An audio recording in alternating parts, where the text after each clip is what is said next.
I'll start with perceptions, because sometimes challenges in business environments are realities, and other times they're a function simply of perception. I thought I'd share this slide. And this was a study done by EY. They found, from speaking across the continent to investors who are both present and absent, that for investors who are present on the continent, they consider it to be the most attractive investment destination. Those who have tried it, who have tasted it. But those who have not been to the continent, who are not established on the continent, consider it to be the second least attractive investment destination in the world. It tells me that those who have found a way, and I use the words find a way deliberately, because every market is different and you have to find a way to operate in that market. But those who have found a way to operate on the African continent find that it is a useful proposition, it's a useful venture that they have made, whereas those who have not been tend, I suppose, to believe what they read in the press. What's interesting is whether you are present and therefore an optimist, or absent and therefore a pessimist, is that both groups believe that the attractiveness has improved in the last year and is expected to improve in the future. This was not done for Nigeria, this was done for Africa, but anecdotally, I believe this will be true for Nigeria. So you can draw a parallel from there. And then investors were asked why, they come to the continent or why they don't come. And invariably, the perceived barriers to investment generally stem around the business environment. It's the issues of the political environment, corruption, infrastructure, and then security. For those who like incentives, and many times, people ask about incentives. Incentives are important, but incentives are like the cherry on the cake. The entire cake needs to be interesting for that cherry to be attractive. Otherwise, the cherry itself is not sufficient. So in the context of improving Nigeria's business environment, we know Nigeria to be the giant of Africa, largest market on the continent, most populous. So we expect people to come to Nigeria just because of our size. But clearly, Nigeria needs to do a lot more than just because of our size. Because when this was plotted in 2016, Nigeria was still 169 on the World Bank's Ease of Doing Business ranking. So even though it should be a naturally attractive market, the fact that it ranked so poorly on the Ease of Doing Business ranking meant that investors had reservations about it. And government's object was to define a target. We expect the population to increase. Nigeria will, after all, by 2050, be the third most populous country in the world. So in the context of reforms, the object was to take Nigeria, in the first instance, sub-100. So where you really want to be on this chart is the top right-hand corner. That's, where the game is at. We found also a correlation between ease of doing business and economic prosperity. And I like to say that whether governments are good or bad, all governments want economic prosperity for their people. Interestingly, this is not a causal relationship. I'm not suggesting that if you improve the business environment, your people will necessarily just automatically be more prosperous. But the expectation is that if it is easier to do business in a place, more businesses, more ventures will be formed there, and you expect the people to be more prosperous. I tried to do the same thing, plotting FDI against ease of doing business. And it's interesting that there is no correlation. So this chart, for those who know mathematics, it's less than 0.5, blah, blah, blah. But for the, if you plot FDI against ease of doing business, the relationship is so gentle that there is almost no correlation at all. There is some relationship, but there's almost no correlation. So Ethiopia, for instance, is one of the countries on the continent that attracts material FDI. Ethiopia ranks much, much worse than Nigeria does on the ease of doing business. So the ranking alone is not sufficient. What Ethiopia did, obviously, was to create an oasis of sanity, special economic zones where investors could find the comfort that they needed to operate. So looking at the averages alone is not sufficient, but I'll tell you what government is doing about it. Ordinarily, if you look at the mandate of NIPC, which includes advising government on the business environment, it should be NIPC's mandate to work on business reforms. But no government agency, however well-funded, however well-staffed, could have turned the tide, in terms of where Nigeria was going. So the president inaugurated a Presidential Enabling Business Environment Council, chaired by His Excellency the Vice President, and that council took responsibility for driving the reforms. So the Vice President, 10 ministers, the Central Bank Governor, the head of the Civil Service of the Federation, and various agencies, the legislature, and state governments worked together on this council to drive the reforms. There have been 3 national action plans, all of them 60 days long, essentially focused on jarring those who work in the public sector and deliver the service into realizing that government is serious about improving the business environment. So they ran across a number of agencies, they ran across different initiatives. Clearly the results that came from those national action plans are varying, but they were useful for letting the public sector know that government is serious about reforms. Government talks, government make policies, but ultimately it is those who work for government who deliver those policies. So understanding that government is serious is important. And there are a number of, in particular, improvements that have come out of these reforms. I've given a soft copy of the presentation to the organizers so they can send them to you. I just thought it'd be useful to put a few pointers on the screen. But everything from starting a business to paying taxes, there have been improvements in the timeline. You don't get this service, unfortunately, necessarily 100% of the time. But that is part of the work that is in progress at driving these reforms. Because institutionalizing such things obviously takes a while.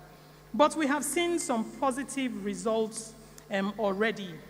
Nigeria's ranking in the Global Competitiveness Index has improved. It hasn't improved as much as we would like, but it is moving in the right direction. Nigeria's rating on the ease of doing business slipped.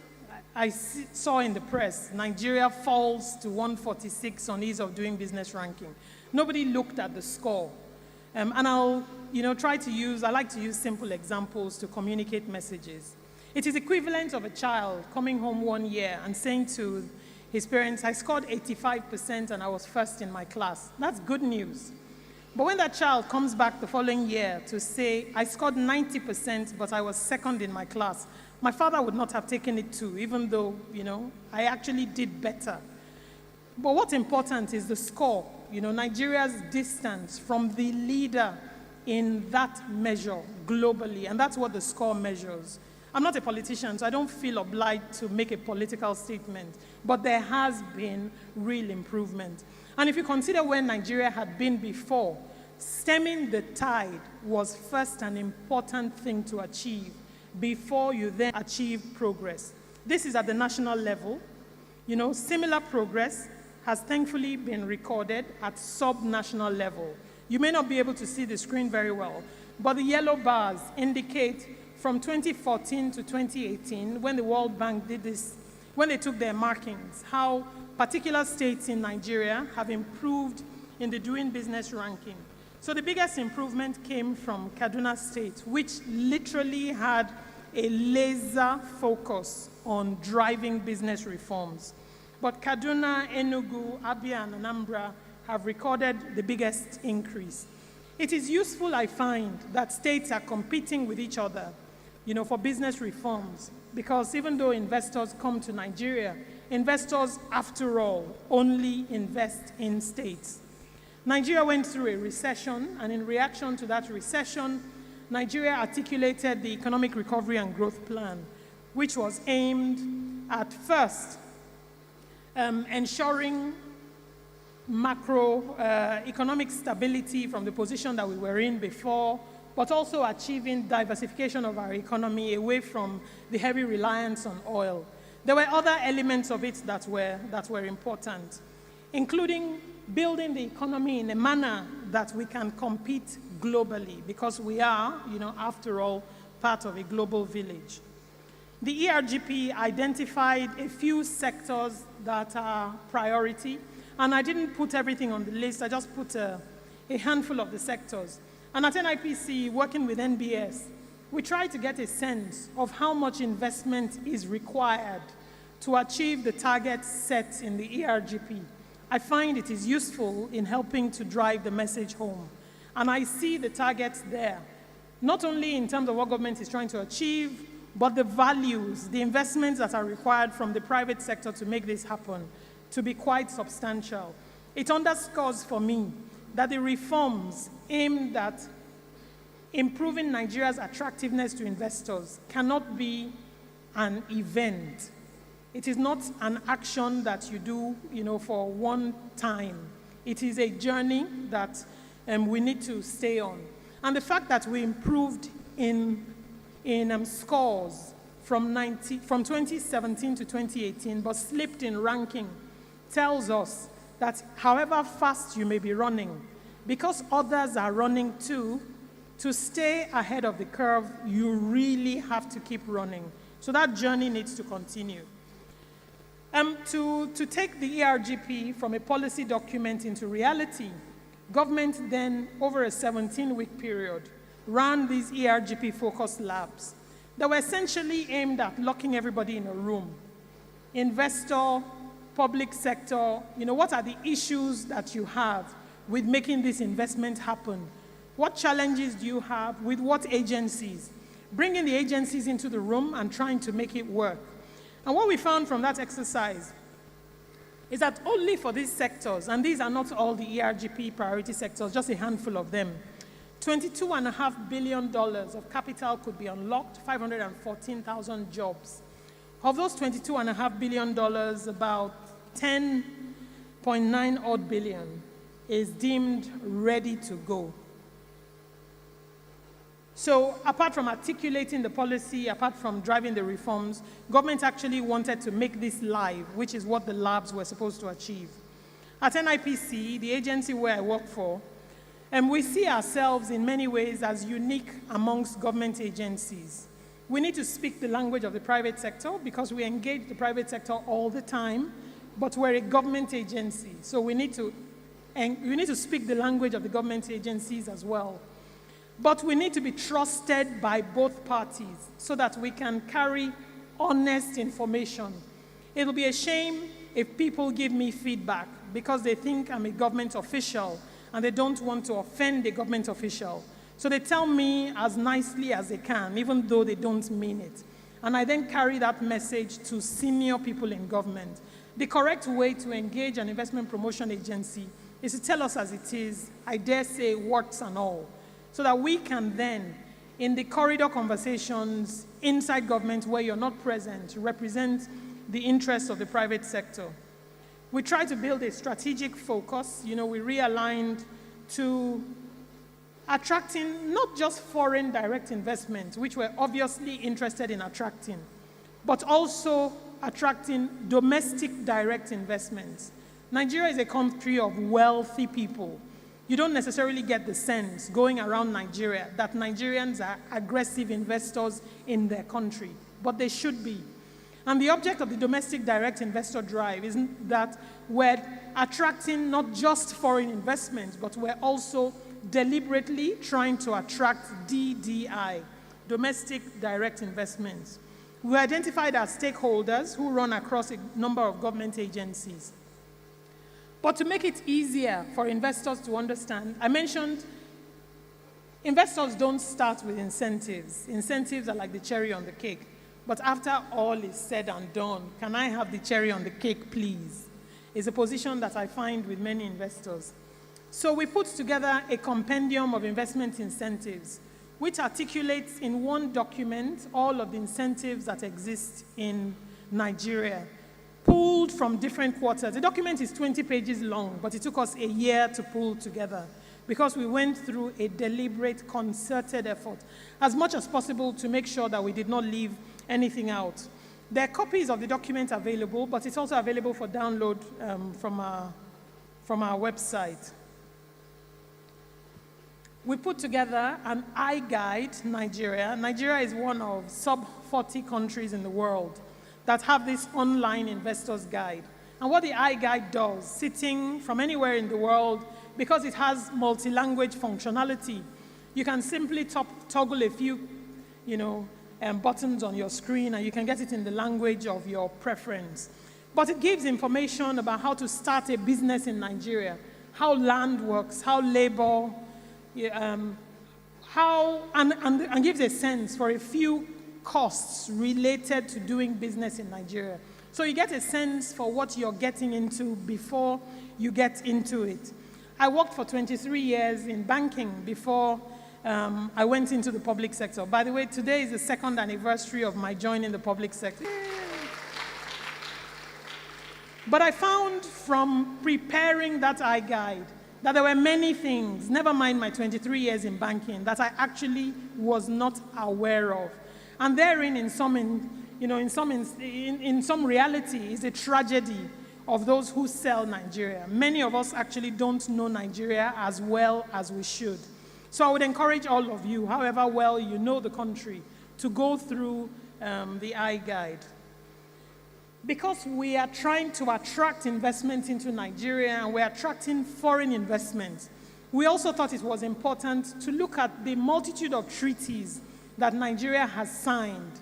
Because those treaties, in some ways, define the type of investors that are attracted by the quality of the treaties that you've signed. So Nigeria had signed 29 agreements. We've looked through 21 of them, and the result on the screen shows you what we found from looking through the agreements. We figured if an agreement scored 10 or higher, it's probably okay. Anything less than 10, in my view, we should be sitting around the table with our partners and renegotiating. And we found that only 3 of the 21 agreements scored higher than 14/20. It tells me that there are a number of agreements that we've signed, that if investors invest on the basis of those bilateral investments, they will not necessarily meet Nigeria's targets at promoting responsible, inclusive, sustainable investments. And those are the investments we want to focus our efforts on trying to attract. Like I said, even though incentives are not the first thing you start with, everybody says, but what are the incentives that exist anyway? And the most popular of those incentives is a pioneer status incentive, which gives a 3 to 5 year income tax holiday to companies engaged in qualifying activities. The guidelines, the scheme had been on suspension when I joined NIPC. It had been on suspension for about 2 years. We brought the administrative suspension to the end of its life with the completion of the first phase of reforms. And that was marked by the publication of new guidelines in August 2017. We also updated the pioneer list, which is the list of eligible activities.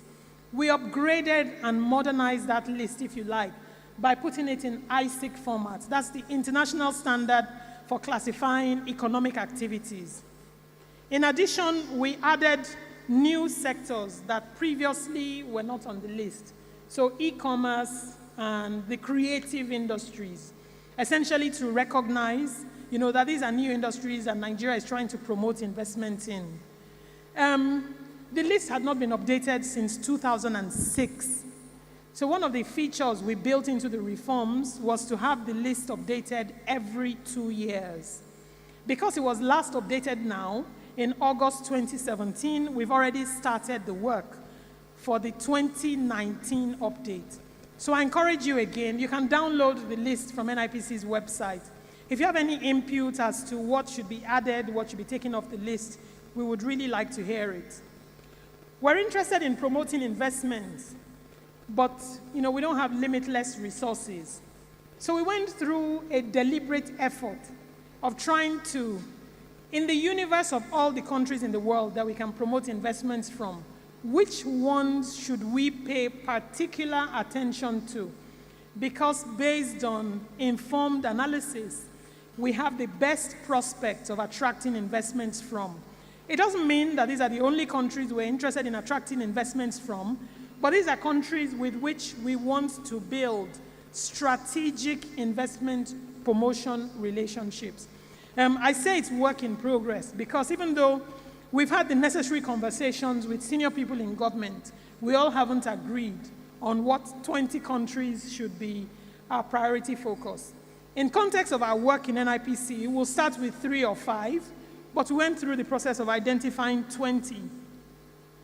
Because investments sit in states, we also tried to make it easier for states to be ready for investors. So we went through a process of building a template for certifying states on the basis of 3 standards: information, property, and marketing, so they're ready for investors before they come. I mentioned many of us are not as aware of Nigeria as we should. So we've been working on building what we call a book of states. For every single state in Nigeria, the competitive advantages of that state and the particular investments that the states are trying to promote. For balance, we included information on the same basis from NBS that gives investors a sense of the profile, if you like, of the state. And included in that are also numbers from the World Bank's Ease of Doing Business ranking. So you know how that state is rated from independent view. We are currently in the process of profiling investment opportunities across Nigeria. Again, opportunities exist, investors are not necessarily aware of them. Because we're a federal agency and we work with the state investment promotion agencies, we built a template for profiling investment opportunities. And we've been working with state governments to essentially tease out deliberately and systematically across Nigeria the investment opportunities that exist so that we can help bring visibility to these opportunities. And these opportunities will be available to domestic as they will be to foreign investors. Again, this is work in progress, but we're working on putting together an investment promotion club. The object of the investment promotion club is essentially to crowd the private sector into the job of promoting investments in Nigeria. I see 2 different types of professionals. There are professional investment advisors and there are professional service providers. Investors will not take a decision without consulting a professional investment advisor. So you talk to your tax advisor, you talk to your investment banker, you speak to your lawyers, you talk to strategy consultants before you take a decision. But after you take a decision, you then need bankers, you need headhunters to find the right people, you need real estate people to find the right location and the like. And I hope all of this should give you a sense of what we're doing about attracting FDI. Now, what does NIPC do? NIPC has 4 principal objects. The first is projecting a positive image for Nigeria as an attractive investment destination, and I hope in some way I've helped to give you a sense of that. The second aspect is promoting investments, whether those investments are coming from Nigerians or non-Nigerians. The third aspect is essentially facilitation, where we help companies, especially when they have challenges, with dealing with those challenges. Lastly, and I think quite importantly, is a policy advocacy role where we initiate or we work with those who have the ideas to drive changes or introduce policies into government. There are a number of investment protections that exist in Nigerian law, and the bulk of them sit in the NIPC Act. Finally, we have a one-stop investment center that has 27 agencies, largely at federal level, that can help with everything from inquiries to approvals and support companies from incorporation through their various stages of expansion. NIPC has a newsletter that goes out 6 days a week. I would encourage you to subscribe to the newsletter. It calls information on Nigeria, investment-related information, from different sources and boils them down into one location. On the basis of the information we get from the newsletter, we actually now publish reports on investment announcements in Nigeria. We're currently working on the report for the third quarter that ended in September. It should be published next week, but you can go to NIPC's website and get any of this information. Thank you.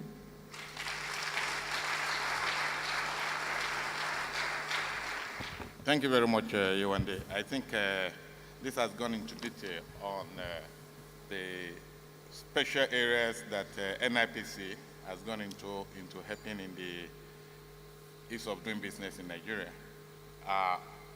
Keeping to time, we have some time to be able to take questions. But before we take this question, you started your discussion by saying perception is very important. And I do agree that perception is important. But when you visit a place and the culture also reinforces the kind of perception that you have, then it is difficult for you to convince investors otherwise. An example you will see is when people come into the country through the port. You see the first set of people you see are the people that are supposed to be security agents.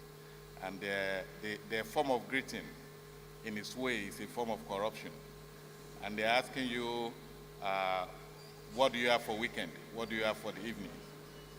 Those are kind of things that reinforces the fact that this place is very corrupt. And the governor was very passionate, the governor of Central Bank, about what the Central Bank has done in enhancing local production. And I feel his point when he said there's been significant increase in production of rice. But then you speak to some other people and you are hearing the fact that maybe most of the locally manufactured rice are actually brought in through smuggling and then repacked as local. When investors hear these kind of things, it doesn't give you the kind of confidence that you would need to go and put your money there. Because then you now invest in the local environment and you are not able to take your investment back. We have some questions that has come through the online portal. We have one, and the question is asking, most of the FDIs that comes to Nigeria does not reflect on infrastructure development. So what type of FDI do you think we need in this country? And what steps can we take to ensure that we have the right type? Okay. Yeah, I honestly wish my job is advocacy. Fundamentally, that's what it is. We're not a regulator. I wish I had a whip, that I could whip different people into shape with. But they didn't give me that job.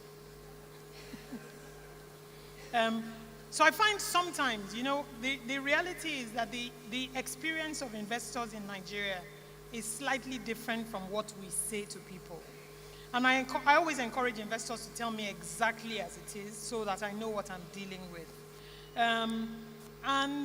Corruption is a problem. It's something that all of us see, that all of us experience. I know that the government is committed to driving corruption down. But it has been around for so long that I guess it'll take us some time to get there. When you started with the ports, I actually thought you were going to take a different perspective. But I'm happy that you went where you did, because you're not asking me as difficult a question in relation to the ports as I had thought that you would. But in relation to FDI and infrastructure, I don't think there's a single sector in Nigeria that will not benefit from attracting FDI. That's the reality. I mean, the data on FDI that comes into the country is essentially tracked through the certificates of capital importation, that the central bank, that banks acting for the central bank issue. Other than that, the only record that we have of tracking investments is through the investment announcements that NIPC tracks. But there's no requirement per se for investors as they make investments to notify any government agency that they're making that investment. So all of the data that we have is somewhat anecdotal. It's not 100% representative. But in relation to infrastructure, I don't know that there is any sector across the length and breadth of Nigeria that would not benefit from increased investments. I suppose infrastructure plays a particular role because infrastructure is an enabler, because it will make it, it will help to make companies operate more competitively, and therefore, increase Nigeria's ability, I suppose, to compete with the rest of the world. Now, moving from 169 in the heat of doing business a year and a half ago to 145, 146 was a significant improvement, and a number of people worked together to achieve that. Now, there are some areas that investors think that should be addressed immediately, and one of them you also mentioned, the port. So in the past, you get them from the international airport, and the sites you see are not something that you can write home about. Part of it, they're improving now. But you see trucks parked on the road 3-4 weeks. To even get to the port is difficult. This is increasing the cost of doing business. It's making the country uncompetitive when you talk of the neighboring countries. We're aware that the government has tried several means to try to correct that, but nothing seems to be working. Are there things that you think should be done, either by the government or as PPP, to ensure that this logjam is removed as soon as possible? So the first thing that needs to be done is the access to the ports is clearly insufficient for, the volume of traffic that goes in and out of the ports. And this is a problem that should have been fixed. They say the best time to build a tree was 20 years ago. The next best time is now. So the work on fixing that road is essentially a PPP between government and the private sector. But what do I think needs to happen? I think it needs to be a lot more than fixing the road in and out of Apapa Port. A country the size of Nigeria cannot be dependent on just Apapa Port for getting things in and out. We almost need to decentralize and make it easier to do business in the other ports. And those conversations are ongoing. It's an elephant that takes a while to move. But certainly we should not be dependent on, Apapa alone. There are many ports that line the coast of Nigeria. There are also inland ports. They don't all have to be on the coast. And there are a number of states that have initiatives in the works at building inland ports. Kaduna in particular is very particular about it. Thank you very much. The questions we have online is done. But the one key area that I think we need to look at is in the area of tax and tax administration. It is true that the government needs to generate more revenue through taxation. But the approach you use to get this tax done could also be a kind of discouragement for investors to come to your environment. What do you have to say about this habit of FIRS slamming investors with rates in a way that investor thinks are arbitrary? How can that be properly structured in such a way that government is achieving its revenue objective and investors feel confident that they are being fairly treated? Until you asked that question, I actually thought you were my friend. I work for government, but I am also a regular Nigerian. So everything that you've said, I know to be true. In terms of how business feels about, well, there's a tax man, but there are also other agencies now snooping around, the private sector and snooping around companies. Whether it's FIRS looking for taxes or a consultant looking to collect taxes that FIRS might have forgotten to collect. It's pain that the private sector feels, so it is pain that we feel at NIPC.